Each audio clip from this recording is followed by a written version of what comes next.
Once again, the Los Angeles Clippers faced a double-digit deficit that seemed too much to overcome. Once again, the Clippers proved otherwise. Load error. Not only has George elevated his game during Leonard's absence, so have a handful of role players, including Terance Mann, Reggie Jackson, Nicholas Batum, Marcus Morris Sr. and Luke Kennard. Those players have said they felt prepared partly because of Lue's demeanor through both good and bad games. He always finds a way to talk to us so we don't panic, Batum said. I love that coach. You have to give him credit. Lue is an amazing coach. Not that this surprises the Clippers. After squandering a 3-1 second-round series lead to the Denver Nuggets last season, the Clippers parted ways with Doc Rivers because they felt his strong voice, experience and ability to handle personalities could not overcome how he mismanaged rotations and adjustments. Though they had an exhaustive coaching search, the Clippers promoted Lue after he spent one season as an assistant in LA. Shortly after his hiring, Clippers owner Steve Ballmer called Lue the best coach in the NBA, considering he coached the Cleveland Cavaliers when they won the 2016 NBA title and appeared in 4 consecutive finals. No pressure, but the Clippers have expected the same thing since acquiring Leonard and George 2 years ago. I'm big on pressure, Lue said.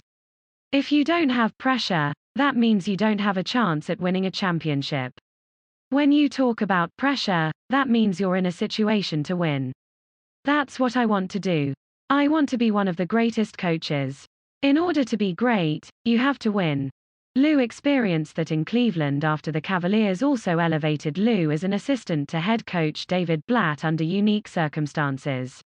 Cleveland fired Blatt midway through the 2015-16 season despite making the NBA Finals the previous season and starting off his second year with a 30-11 record.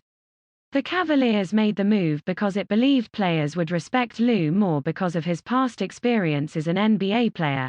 To come in midway through the season when we were playing pretty good basketball, and then to hire me, it was a tough situation, Lue said.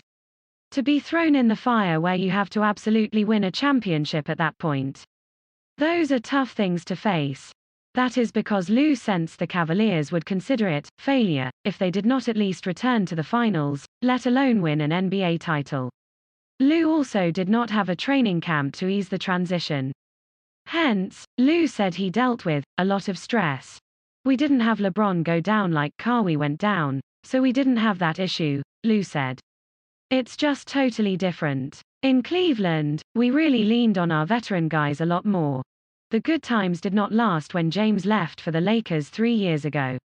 Then, the Cavs fired Lue following a 0-6 start in the 2018-19 season. Though he spent some of that time improving his sleeping and diet to lose 35 points, Lue frequently consulted with his mentors, watched game footage and drew up plays. I really don't get on guys that much, Lue said. A lot of those guys will be themselves and I allow them to play. I think when we are getting out-toughed or getting outworked, that's when I get upset.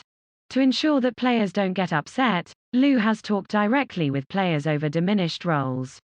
Throughout the postseason, key veterans, Rajon Rondo, Patrick Beverley, and a young center, Ivica Zubac, have had fluctuating playing time, while Lue has fluctuated with big or small ball lineups.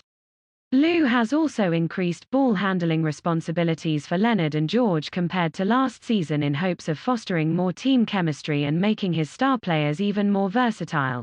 Throughout the Clippers' playoff series against Dallas and Utah, Mavericks coach Rick Carlisle, Jazz coach Quinn Snyder and Clippers players all praised Lue for his in-game adjustments while convincing players to accept the changes. I give our coaching staff a lot of credit. They have done a great job and our players have done a great job of adjusting, Lue said. So it's not just me. Our coaching staff have a lot of great suggestions. Then we just try to put it together and try to execute it. The Clippers have not always executed it well.